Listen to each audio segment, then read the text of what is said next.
नमस्कार दोस्तों, स्वागत है आपका मेरे YouTube चैनल KR हिंदी कहानियाँ में।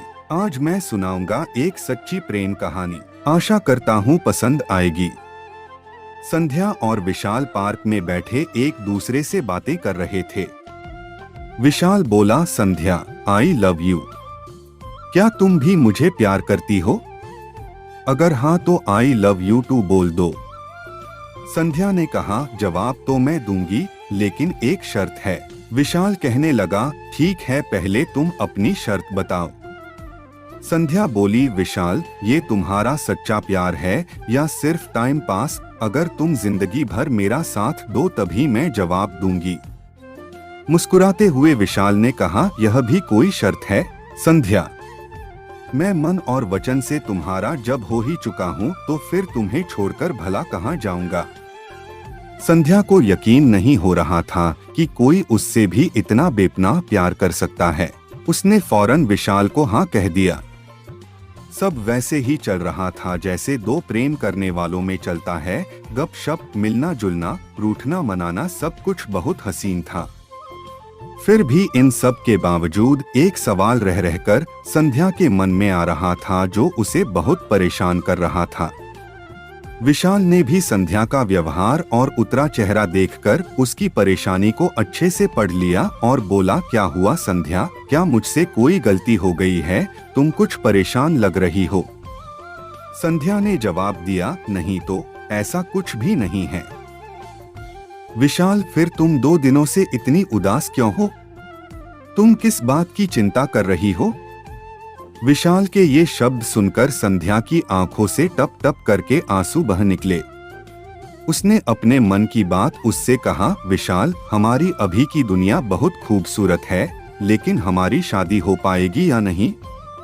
मुझे इस बात की चिंता है। मुझे चिंता है कि तुम्हारे घर वाले मुझे स्वीकार करेंगे भी या नहीं। विशाल कहने लगा, बस इतना ही? इस छोटी सी बात के लिए तुम्हें इतना परेशान होने की जरूरत नहीं है। मैं आज ही मेरे घर वालों से हमारे बारे में बात करता हूँ। कहकर विशाल वहां से उठकर जाने लगा। संध्या उसको पीछे से जाते हुए देखती रही। विशाल अपने घर पहुंचा और अपने माँ बाप से कहने लगा, मम्मी पापा, मुझे आप दोनों से एक जरूरी बात करनी है। उसके पापा ने कहा, क्या जरूरी बात है, बताओ। तभी उसकी मम्मी भी बोल पड़ी, बोल बेटा, क्या बात है जो इतनी जरूरी है? हम भी तो जाने। विशाल कहने लगा, मम्मी पापा, मैं एक लड़की को पसंद करता हूँ। वह बहुत अच्छी है और मैं शादी भी उसी से करना चाहता हूँ।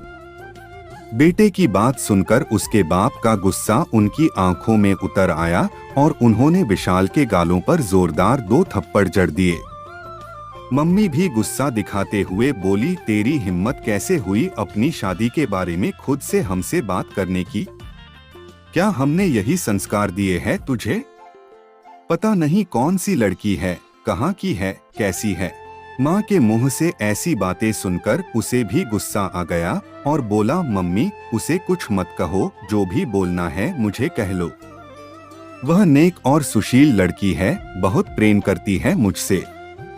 मम्मी को एहसास हो गया था कि वह बेवजह ही उस लड़की के लिए अपने बेटे को सुना रहे थे। उसमें उसका कोई दोष नहीं है, मगर पापा उसकी कोई भी बात सुनने को तैयार नहीं थे। पापा कहने लगे, तू चाहे जो कह ले, लेकिन तूने जो कुछ किया है वह मैं बिल्कुल मानने वाला नहीं हूँ। आज के बाद इस विषय पर तू कोई बात ना करें तो ही अच्छा होगा। विशाल पापा से बोला, पापा, एक बार सोचिए, अगर ऐसी परिस्थिति में मेरी कोई बहन होती और उसे भी लड़के वालों के घर से ऐसा ही कहकर ठुकराया जाता तो आप लोगों को कैसा लगता? बेटे का यह सवाल सुनकर बाप उसकी तरफ देखता ही रह गया। उसके पास इस सवाल का कोई जवाब नहीं था। बेटे ने यह लड़ाई जीत ली थी।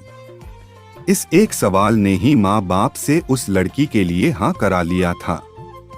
माँ बाप ने बिना लड़की को देखे ही शादी के लिए अपनी अपनी रजामंदी दे दी। अब घर पर बात करने की बारी संध्या की थी। संध्या विशाल से बोली, विशाल मुझे बहुत डर लग रहा है। मेरे पापा बहुत गुस्से वाले हैं, वे तो मुझे मार ही डालेंगे अगर मैंने इस बात को कहा तो। विशाल बोला, ऐसे कैसे चलेगा, कुछ तो करना ही पड़ेगा ना। संध्या कहने लगी, विशाल तुम मेरे घर आ जाओ ना बात करने के लिए।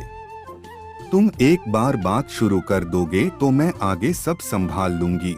विशाल उसका हाथ पकड़ते हुए बोला, पक्का तुम संभाल लोगी ना, पहले मुझसे वादा करो। संध्या बोली, हाँ बाबा पक्का वादा करती हूँ। विशाल बोला, तो ठीक है, मैं आता हूँ कल तुम्हारे घर, ओके। संध्या ने भी सिर हिलाकर ओके कहा, जैसा कि तय हुआ था। विशाल संध्या के घर पहुंचा। उसने उसके पिता से अपने प्रेम और शादी की बात कह डाली। संध्या का बाप मारे गुस्से के लाल हो गया। संध्या को चीख कर पूरे घर वालों के सामने बुलाया गया और वह आकर सबके सामने खड़ी हो गई। डर के मारे उसका शरीर थर-थर कांप रहा था और शरीर पसीने से लथपथ हो गया। उसकी कोई अग्नि परीक्षा नहीं थी, फिर भी यह क्षण किसी परीक्षा से कम भी नहीं थी।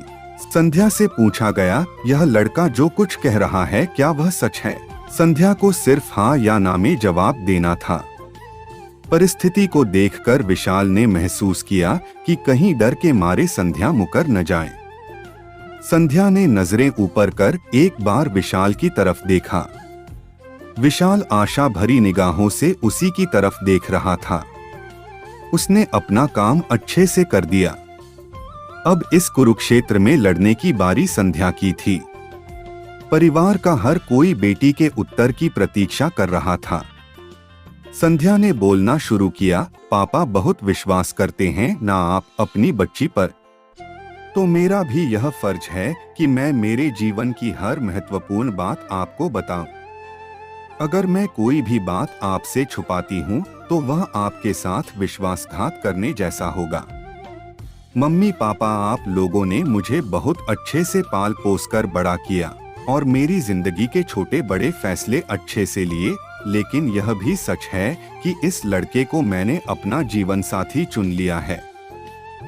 इसकी कही एक एक बात 100% सच है। हम दोनों एक दूसरे से प्रेम करते हैं। मैं इससे ही शादी करना चाहती हूँ, लेकिन आप सबकी सहमति से। पापा एक बार सकारात्मक दृष्टि से सोच कर देखिए हमारे रिश्ते के बारे में।